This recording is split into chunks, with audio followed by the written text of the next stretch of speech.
Now, you've just seen that report on the JQs.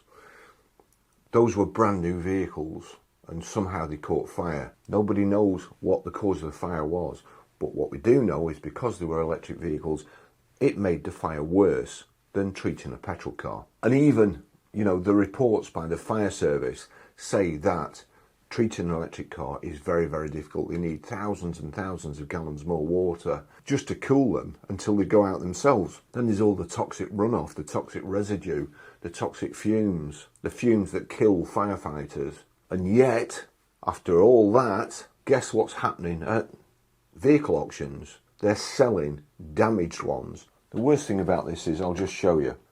Quick one. This bit isn't sponsored, but it is my personal recommendation. I use the high-low band for blood pressure tracking, and it's honestly been a godsend for me. Super easy to use, and I get a much more realistic picture than a one-off reading at the doctor. If you use my link, you get 20% off plus a 12-month subscription, and I get £25 if your referral is successful. So thanks if you do. The link's in the description. On with the video. Kia EV6 236 kilowatt. 77.4 kilowatt hours, all-wheel drive GT line hatchback, 49,346 miles warranted, 2023-23, one owner. Now it does say off-site location, but in the past I've actually seen them at BCA2 amongst all the cars. So we click in here, go down here, non-runner, accident damage. Again, it says vehicle off-site.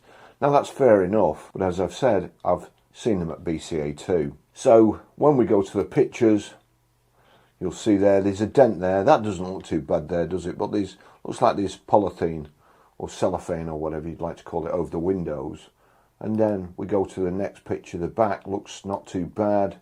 And then we see the damage.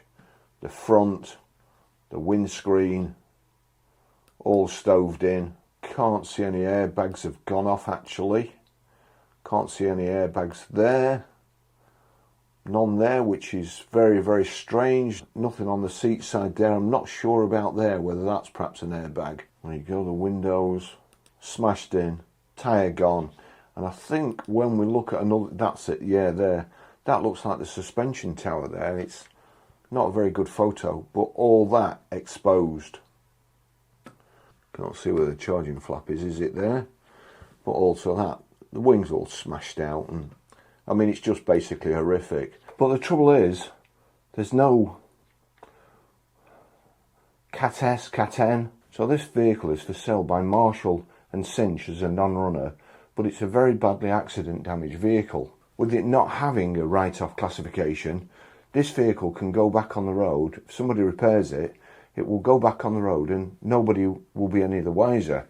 For instance, if I just do this, get the registration number, and then we go into dealer portal, search for the vehicle, retail check, you'll see there's nothing there, and then I can do run a vehicle check here. All checks passed. View full report.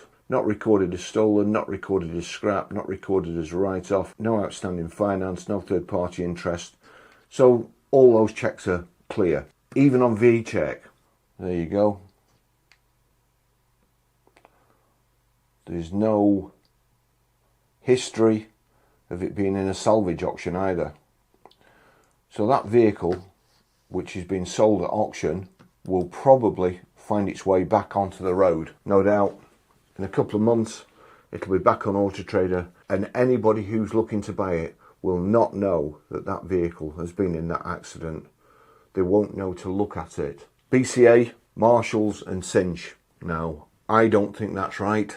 Obviously, they've not claimed on insurance. I don't think this is right. I don't think that vehicle should be allowed back onto the road, because it could be a death trap for you and your family. It could be somebody who buys it and lives next door to you. It could be somebody who buys it and then goes to the Trafford Centre when you're shopping and the car goes up. Or they could get on a ferry when you're on the ferry, or go through the Channel Tunnel when you're in the Channel Tunnel. It's just not right. There needs to be more stringent rules for electric vehicles, because we all know what happens when they go up in flames. There's no stopping them. Thanks for watching. See you in the next video. Bye bye.